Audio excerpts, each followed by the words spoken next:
अस्सलाम वालेकुम जी, मैं हूँ मारिया अली। आप देख रहे हैं मेरा चैनल। झूठ बोला जा रहा है। बिश्केक से पाकिस्तान पहुँचने वाले तलबा ने हकीकत बयान कर दी है। जान महफूज है, ना ही हमारी इज़्ज़तें महफूज थीं, कोई मदद के लिए नहीं आया।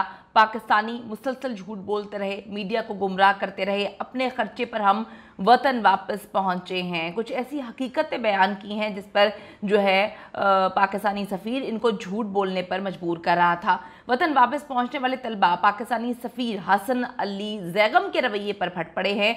पाकिस्तानी सफ़ीर ने कहा कि जी हालात बिल्कुल नॉर्मल है, सब चीज़ें ठीक हैं। अगर इनके माँ या बहनों के साथ ही सब कुछ किया जाता, अगर इनकी माँ बहन इस तरह से मरे तो पाकिस्तानी तलबा जो हैं वो किर्गिस्तान से वापसी पर इन पे भड़क उठे। इतना ज़्यादा जो है चीज़ों को उन्होंने, सच्चाई को मैं कहूँगी कि बयान किया कि किस तरह से झूठ बोला जा रहा था। गवर्नमेंट झूठ बोल रही है, गवर्नमेंट के कुछ लोग इन्वॉल्व थे, या फिर जो है पाकिस्तानी सफ़ीर मुसलसल गुमराह कर रहे थे। अभी बहुत सारे पाकिस्तानी जो हैं इस वक्त किर्गिस्तान में जो हैं फंसे हुए हैं, उनको कोई सपोर्ट नहीं कर रहा, उनकी कोई मदद नहीं कर रहा। किर्गिस्तान की गवर्नमेंट ने कह दिया है कि जी ये अल्टीमेटम है, आप छोड़कर चले जाएं, अपने अपने मुल्कों पे रवाना हो जाए। लेकिन इस वक्त पाकिस्तानी गवर्नमेंट जो है वो उनको सपोर्ट नहीं करी। ये जो तलबा आए हैं उनकी जानिब से कुछ हैरत अंगेज़ इंकशाफात किए गए हैं।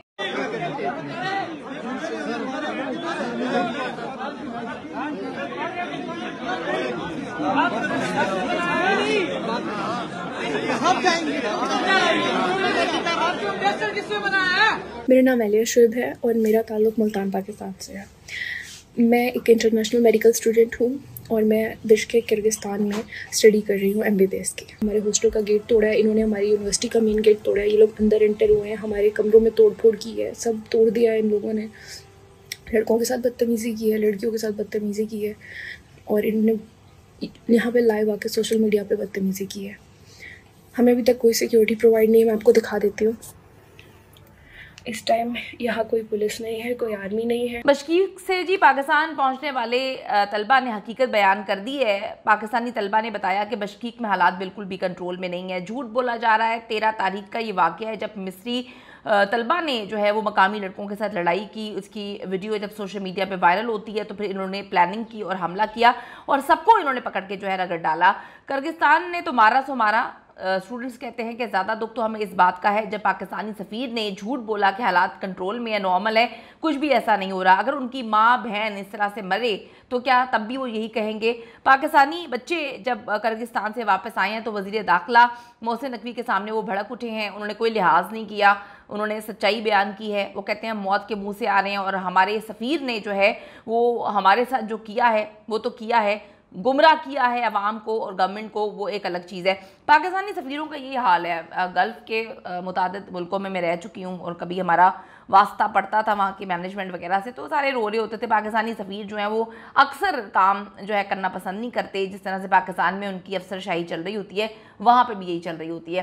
बच्चों ने बताया कि जी मकामी लोगों ने इकट्ठा होकर हमला किया है। मकामी लोगों ने पाकिस्तानी इंडियंस बांग्लादेशी शहरियों पर हमला किया और पुलिस भी मकामी लोगों को मदद कर रही है। अगर पुलिस ही किसी मुल्क की इस तरह की दोगली होगी तो फिर आप सोच लें कि उस मुल्क का क्या हाल होगा। मुझे तो समझ नहीं आती कि आप लोग अपने बच्चों को जो है ऐसे मुल्कों में भेजते क्यों हैं पढ़ने के लिए जिनका कोई जो है वहाँ पर चेक एंड बैलेंस नहीं है। इससे तो बेहतर आप पाकिस्तान में अपने बच्चों को पढ़ा लें, अपने अपने मुल्कों में पढ़ लें। हंगामा राई करने वालों को पाकिस्तानी तालिब इल्म के जो हॉस्टल्स हैं उनका बताया, पुलिस ने बताया, वो कहते हैं बच्चों ने बताया कि हजूम ने आकर हॉस्टल्स पे हमला किया। लड़कियों की इज्जतें महफूज नहीं थी, कोई बचाने वाला नहीं था, पुलिस इनके साथ मिली हुई थी। वो कहते हैं बिश्केक के हालात बिल्कुल भी नॉर्मल नहीं थे। मकामी लोगों की टैक्सी में बैठना भी महाल हो गया था और हजूम ने करीबी फैक्ट्री में वर्कर्स को भी बहुत ज़्यादा मारा है। तालिब इल्मों ने बताया कि आज भी मकामी लोगों की जानिब से इकट्ठे होने का प्लान था। बहुत सारे लोगों के जो पासपोर्ट्स हैं वो पासपोर्ट वीज़े की तजदीद के लिए गए हुए थे। हम एयरपोर्ट पर भी एतमाद के लोगों के साथ पहुँचे हैं क्योंकि लोकल्स के साथ वहाँ पर सफ़र करना बड़ा ही मुश्किल हो रहा था। फिर मैं आपको बताती चलूँ कि अभी किर्गिस्तान से तकरीबन 140 पाकिस्तानी जो है वो लाहौर पहुँचे हैं। उन्होंने आके बता दिया हमने तो खुद ने टिकट्स करवाई हैं, अपने पैसों से टिकट्स करवाई हैं। ये सब दोगले हैं, सब झूठे हैं, इन्होंने कोई हमारी मदद नहीं की, कोई हमें तहफ़्फ़ुज़ फराहम नहीं किया। उनकी तो गवर्नमेंट भी जो है वो बिकी हुई है, उनकी तो पुलिस जो है वो भी बिकी हुई है और पाकिस्तानी सफ़ीर मुसलसल झूठ बोल रहा है। लाहौर पहुँचने वाले तलबा ने वज़ीर दाखिला मोहसिन नकवी को बताया कि दुख इस बात का है कि उन्होंने तो हमारे साथ जो किया वो तो गैर थे। जो हमारे सफ़ीर मौजूद थे वहाँ पर उन्होंने हमें कहीं का नहीं छोड़ा। सबसे ज़्यादा दुख हमें ये हुआ कि पाकिस्तानी जो सफ़ीर है, मैं नाम लूँगी उनका, हसन अली ज़ैगम, یہ کہا کہ یہ سب کچھ نارمل ہے. یہ سب سے زیادہ وہ کہتے ہیں کہ گری ہوئی بات ہے, جھوٹی بات ہے, وہ جھوٹ بول رہے تھے, ہمارے حالات بہت خراب تھے. ایک طالب علم نے بتایا کہ پاکستانیوں کو حسن علی زیگم صاحب نے یہ کہا کہ یہ سب نارمل حالات ہیں, یہ ایک جھوٹ تھا. کرغزستان میں پھنسے 2 بھائیوں کے والد عامر کا کہنا تھا کہ طالب علموں کو آج شام تک کرغزستان چھوڑنے کا پیغام ملا ہے. عامر نے کہا بیٹے ایشین میڈیکل یونیورسٹی میں MBBS کے طالب علم ہیں, دھمکی دی گئی کہ آج شام تک ملک نہ چھوڑا تو خود نقصان کے ذمہ دار ہوگے. محصور طالب علم کے والد نے دھمکی امیز میسج کے اسکرین شاٹس بھی جو ہیں وہ دکھائے ہیں. دوسری جانب ایک طالب علم جو ہیں ان کا نام ہے عبداللہ رمضان, انہوں نے بشکیک سے سوشل میڈیا پہ بات کرتے ہوئے کہا کہ ہم اس وقت ہاسٹلز میں محصور ہیں اور پاکستانی ایمبیسی کے کسی اہلکار نے ابھی تک رابطہ نہیں کیا. پاکستانی ایمبیسی سو رہی ہے. عبداللہ کا کہنا تھا کہ یونیورسٹی ہمارے محفوظ سفر کے لیے اپنے طور پر انتظامات کرے. ہمارے ہاسٹل میں 800 کے قریب طالب علم رہائش پذیر ہیں. اب ہاسٹل سے باہر پولیس کی جگہ فوج کی سیکیورٹی ہے.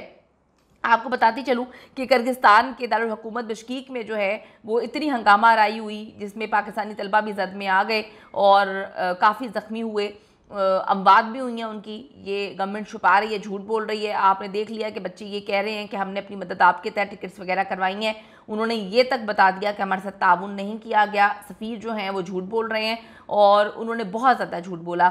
وہ کہتے ہیں کہ جی وہاں کے ٹرانسپورٹرز بھی غیر ملکی طلبہ پر تشدد کر رہے ہیں. اس کے علاوہ گزشتہ رات طلبہ کے رہائشی فلیٹس میں آ کے ان کو ڈھونڈ ڈھونڈ کر انہوں نے مارا. لڑکیوں کی عزتیں بھی محفوظ نہیں ہیں, لڑکیوں کے کپڑے پھاڑے گئے ہیں. طالب علم کا کہنا ہے کہ کوئی جگہ بھی محفوظ نہیں, سڑکوں پر وہ ڈھونڈ ڈھونڈ کر ہم لوگوں کو مار رہے ہیں. وہاں کی مقامی پولیس کوئی تعاون نہیں کر رہی ہے. پولیس واقعے کے 2 سے 3 گھنٹے بعد جائے وقوعہ پہ پہنچتی ہے وہ بھی جان کر پہنچتی ہے. ایک سوال کے جواب میں طالب علم شاہ زیب کا کہنا تھا کہ ہم نے واپسی کے لیے اپنی ٹکٹس خود جو ہے وہ کروائی ہیں. پاکستانی سفارت خانے کا اس میں کوئی عمل دخل نہیں ہے. ان کا مزید کہنا تھا کہ ہم لوگ پاکستان اپنی مدد آپ کے تحت واپس آئے ہیں. کرغزستان میں پاکستان کے طالب علموں کی تعداد تقریباً 10,000 ہے, جن کی بڑی تعداد اس وقت مشکل میں ہے. آپ دیکھیں شرم کا مقام ہے. رپورٹرز جو ہے جو جرنلسٹ ہیں وہ اس بات کو جو ہے کوٹ کر رہے ہیں. وہ کہتے ہیں ابھی ایک اسٹوڈنٹ سے ہماری کرغزستان میں بات ہوئی ہے, ان کا کہنا تھا کہ ایمبیسیڈر ہمارے ہاسٹل آیا تھا اور دھمکیاں لگا کر گیا کہ سوشل میڈیا پر ویڈیوز مت چلائیں, مجھ پر پاکستان سے بہت زیادہ پریشر آ رہا ہے, کوئی یہاں سے واپس نہیں جائے گا, 2 دن میں تمام حالات نارمل ہو جائیں گے. شرم کا مقام ہے, افسوس کا مقام ہے. یہ حالات ہیں ہمارے ایمبیسیڈرز کے کہ دنیا کی ایمبیسیز جو ہے وہ مدد کرتی ہے, دنیا کے ایمبیسیڈرز جو ہے وہ مدد کرتے ہیں اور یہاں پر انہوں نے ہر جگہ جھوٹ کا بازار گرم کیا ہوا ہے. ان کو لگتا ہے ہر جگہ پاکستان ہے, ہر جگہ انہوں نے اپنی جو ہے وہ غلط حرکتیں کرنی ہیں. اللہ تعالیٰ جی حفظ و امان میں رکھے اور زیادہ سے زیادہ ویڈیوز وغیرہ کو شیئر کریں تاکہ ان لوگوں کو وطن واپس لانے میں جو ہے جو اس وقت وہ اپنی مدد آپ کے تحت سب چیزیں کر رہے ہیں وہ مینیج کر پائیں. وہاں کی گورنمنٹ کیوں سپورٹ کر رہی ہے؟ وہاں کی گورنمنٹ اگر ایکسپیرٹس کو ہینڈل نہیں کر سکتی تھی تو سمجھ سے باہر ہے کہ وہاں کی گورنمنٹ نے کیوں اتنے زیادہ طالب علموں کو پوری دنیا سے جو ہے اپنی یونیورسٹیز اور کالجز میں ایڈمیشن دیا. وہاں پر کیوں ایکسپرٹس کام کر رہے ہیں؟ وہاں پر اگر یہ چیزیں ہینڈل نہیں وہ کر سکتے تھے, ایک چھوٹی سی لڑائی کو جس کو ان کی فوج جو ہے وہ ختم کر سکتی تھی, معاملے کو رفع دفع کیا جا سکتا تھا, انہوں نے جو ہے رائی کا پہاڑ بنایا اور اس پہ سونے پہ سہاگا. بچے کہتے ہیں کہ ہمیں اتنا مارا پیٹا گیا, خونم خون بچے واپس آئے ہیں, اس کے بعد ہماری گورنمنٹ نے تعاون نہیں کیا. خصوصاً گورنمنٹ سے زیادہ وہ کہتے ہیں کہ ہمارے ایمبیسیڈر, کسی بھی ملک کا جو ایمبیسیڈر ہے وہ ریپریزنٹ کر رہا ہوتا ہے اپنے ملک کو, اور وہ اس چیز کا جو ہے اس کا لینا دینا ہوتا ہے کہ اگر اس ملک میں آپ کے وطن سے لوگوں کو کوئی پرابلمز ہو رہی ہیں تو آپ نے سامنے آ کے اس کو فیس کرنا ہے. لیکن پاکستان کے جتنے بھی ایمبیسیڈرز اکثر دوسرے ملکوں میں تعینات ہیں وہ افسر شاہی میں لگے ہوئے ہیں, کوئی کام دھندہ نہیں کرتے ہیں, بس یہی ان کا کام ہے لوگوں کو جا کے ڈرانا دھمکانا. اللہ ہی اس ملک کا جو ہے حامی و ناصر نظر آتا ہے اور کچھ نہیں ہونے والا.